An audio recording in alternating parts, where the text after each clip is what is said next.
Good morning, listeners and viewers. My name is Dr. Joyanti Fubab, and I'm here with my colleague, Dr. Sharon Fraser-Burgess, for our presentation entitled Community Engaged Research Collaboration in the Caribbean. In our paper, we hope to get to two particular points. We want to showcase our collaborative methodology that we undertook when we were producing as editors two texts on Caribbean scholarship. And through our presentation, we want to elucidate the ways that mentoring novice researchers in Belize, how we've mentored them into culture of academic publishing. So I now turn over to Sharon to introduce herself. Yes, good day. I am Dr. Sharon Fraser-Burgess, and I'm so pleased to be with you today to talk about our exciting and generative research. All right, so the presentation will be telling the story of two works of scholarship that were produced by a particular collaborative methodology, the Bloomsbury Handbook of Caribbean and African Studies in Education is a text that was produced through the work of editors from across the Caribbean, and Joanne and I were the two sort of top editors. And the book deals with and dives into the story of Caribbean development and education systems in particular, and how they have navigated issues of identity and also in terms of the sustainability of those environments. And this volume really allowed us to also collaborate with our partners in South Africa, in Nigeria, all over Africa. And it came out of the group of us were members of the Caribbean and African Studies in Education Special Interest Group, the SIG. We were on the executive. And, to this day, Sharon, I could never understand why we did it, but the idea was floated, and it certainly was an idea for us to bring together academics from the Caribbean and Africa in one volume. The great part about this volume is that it allowed us to have 27 chapters, which brought together more than 50 authors in the Caribbean and in Africa working on this project. And I think that it was through this project that we really got the bug for working with especially a lot of novice authors. And we recognized, it was not just about telling people to go write a book or write their chapter, that there was a lot of processing that we had to do as editors through the volume.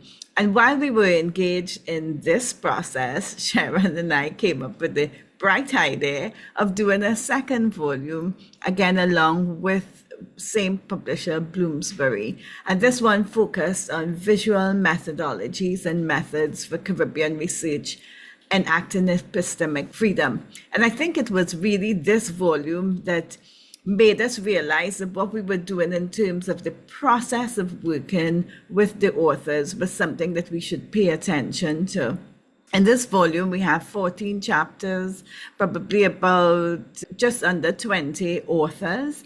Many of the authors are first-time authors, and 8 of the authors were based in Belize. So this is really a special volume in terms of contributions to Belize research. And that's why we are happy that we're presenting to this Belizean audience this work that is just about to be published. And I wanted to add too that whereas the case handbook was centered in the disciplinary field of education, this handbook was multidisciplinary. This text was multidisciplinary in its focus. So, areas such as anthropology, geography, um, geographical information systems are all part of this amazing volume that draws on arts-based research as well.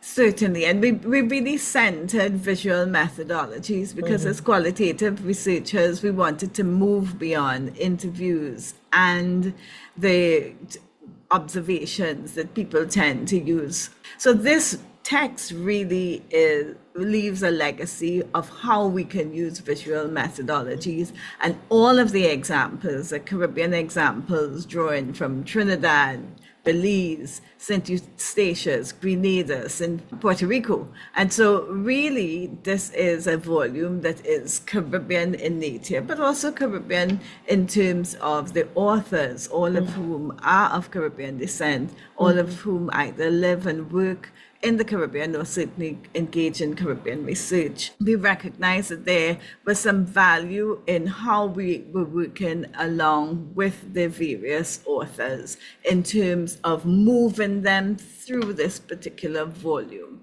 And so we began to think about the methodology that we were using with these authors.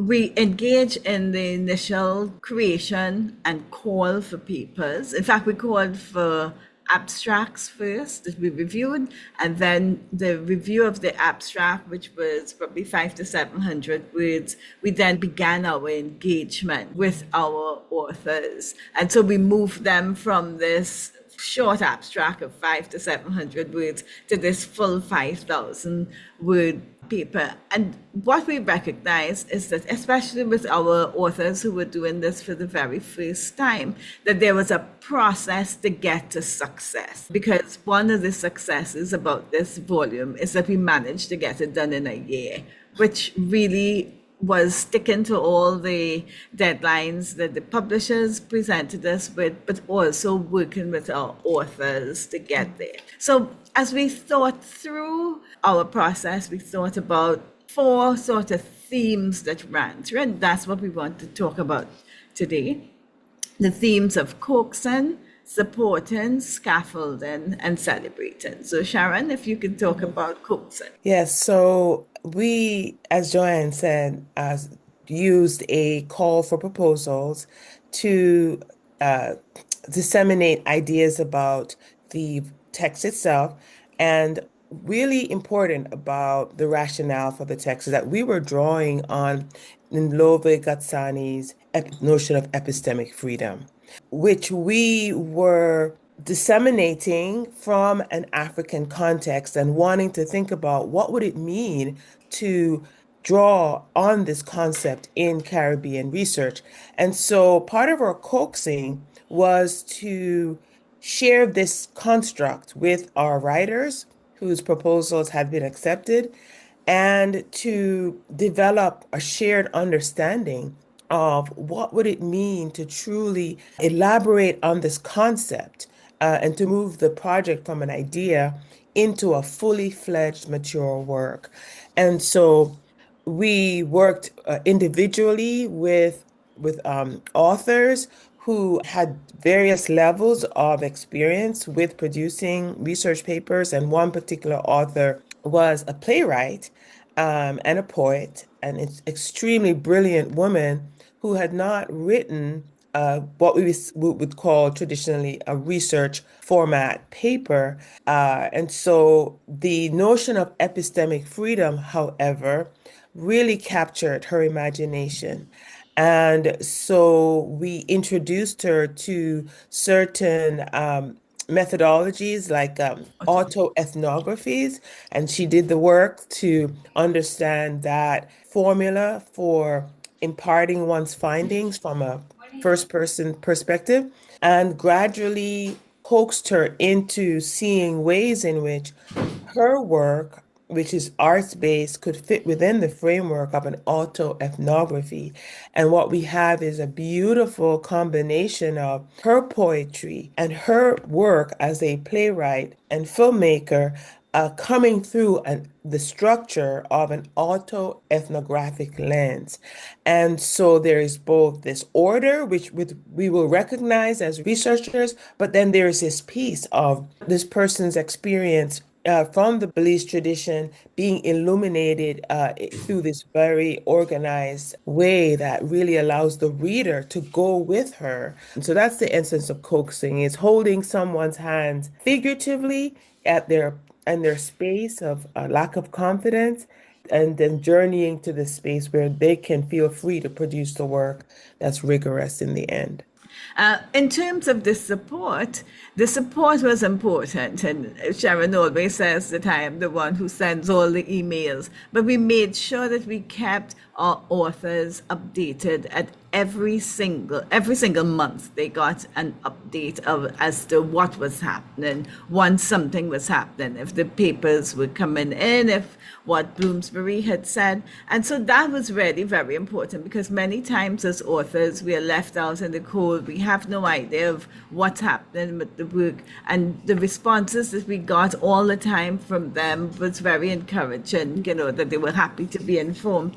And of course, through this process we were able to build this family of researchers. And so the support is about building this collective, not just an individual, so that we have this sort of collaborative Caribbean aesthetic while being productive. Yes, so scaffolding, which we kind of touch on a bit in talking about coaxing, but I would want to reference an even broader sense of scaffolding, not just a matter of method, but in the body of work on which we're drawing. So we, as this site states, we are building writing skills, absolutely, but we're also reaching back within the Caribbean context to ask our authors, as we did too, again, think about their work in the context of the historical trajectory of the African and Caribbean diaspora.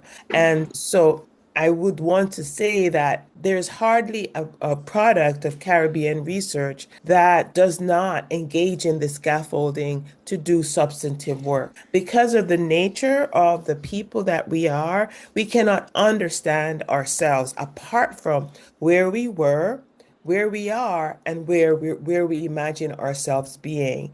And it is this constant reformation that adds this vibrance to Caribbean life, broadly speaking. So the scaffolding of the work within this idea of epistemic freedom, Sabelo Ndlovu-Gatsheni, his construct that was evolved within the African context, the Continental Congress, is elaborated on within the Caribbean context. What does it mean for us to conceptualize epistemic freedom? From what do we need to be liberated, and what does it mean to declare that we're truth bearers? And so the scaffolding that we undertook was very much this notion of imagine your field or your research within the truth bearing sense of dissemination, and visual methodologies being the vehicle for doing that.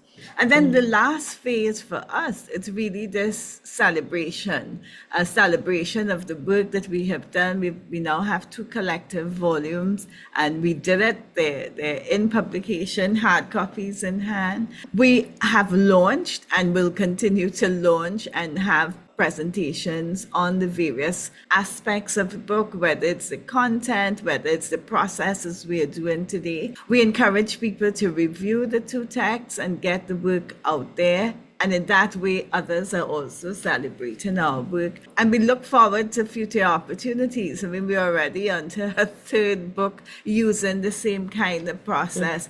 And so what have we learned, Sharon, from this whole experience? What have you learned? I have to say that when I began the journey as a part of the Case SIG for American Educational Research Association, I did not imagine a book coming out of that effort. And when I was approached by Bloomsbury to sort of propose the idea, I was very reluctant. And I remember very vividly, sharing with the Case executive body this notion that Bloomsbury wanted to do this text with us, and sort of expecting them to say, oh no, it's too much work. We're not going to do it.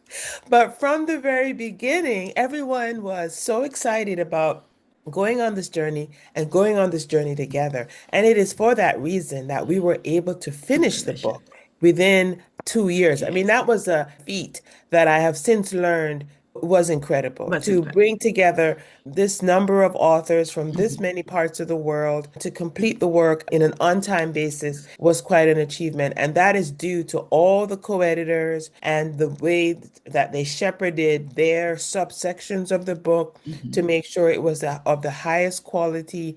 And we're still in touch with each other, and there is a sense of connection that is substantive and rich. So often when we finish these works, we move on to the next thing. But because of the context in which this work was done, the case book, there is a sense that we really shared our lives and we care about each other.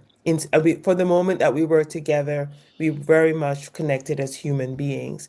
And so that's what I take from it. It was a precious time of scholarly and human connection that contributed to my life as a scholar and as a person, and lastly, as a woman of Caribbean descent. One thing I want to mention is the ethics, probably the ethics around the production of the book. If you can speak to that, because I know you have worked on other kinds of projects, and Yes, the ethics and how people, approach things differently, and why for right. us this is a unique Caribbean methodology.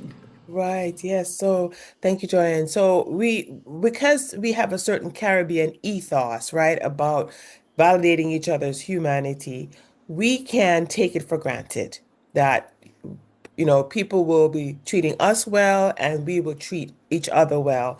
But I would say that it is important to concretize this ethos in ways that very specifically communicate to authors our sense of our responsibility to act in ethical ways in terms of their intellectual property. Even though as editors, we are the ones who are contacted by the publishers, and we are, is in a sense, held responsible for the totality of the work.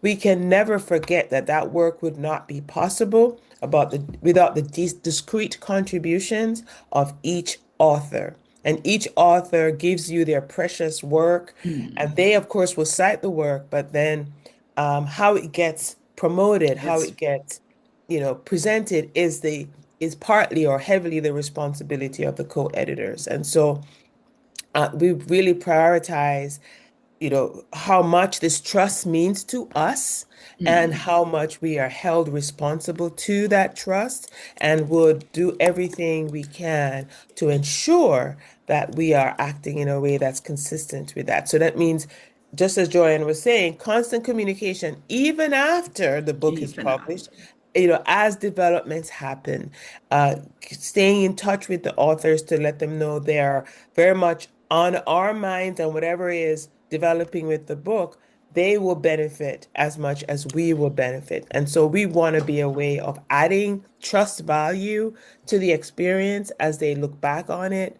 That it was one that contributed to their reputation, and they felt like they were treated well yeah. as authors. Yes, and I just want to close by really focusing, because we're presenting within a Belizean conference, and Mhm. I really want to signal why this work is important in terms of building a Belizean research culture. In my job as the research director here at the National University of Belize, I have the responsibility of building, coordinating, facilitating the research culture among faculty and staff and graduate students. But this book provided an opportunity to build that capacity beyond UB. So there are a couple of UB people who are involved, but there are other people who have come from our pool of stakeholders. And going forward, we will have a launch of the text. We will celebrate our Belizean authors. But this work is really critical because it will continue to grow. It will continue to contribute to the literature by Caribbean scholars who are engaged in qualitative research, and this sort of collaboration will be there, and there will be a Belizean presence in that text going forward. So I am super excited. Watch this space, and we will certainly look forward to the launch. I wish to thank the culture organizers for our opportunity to present. Thank you. Thank you.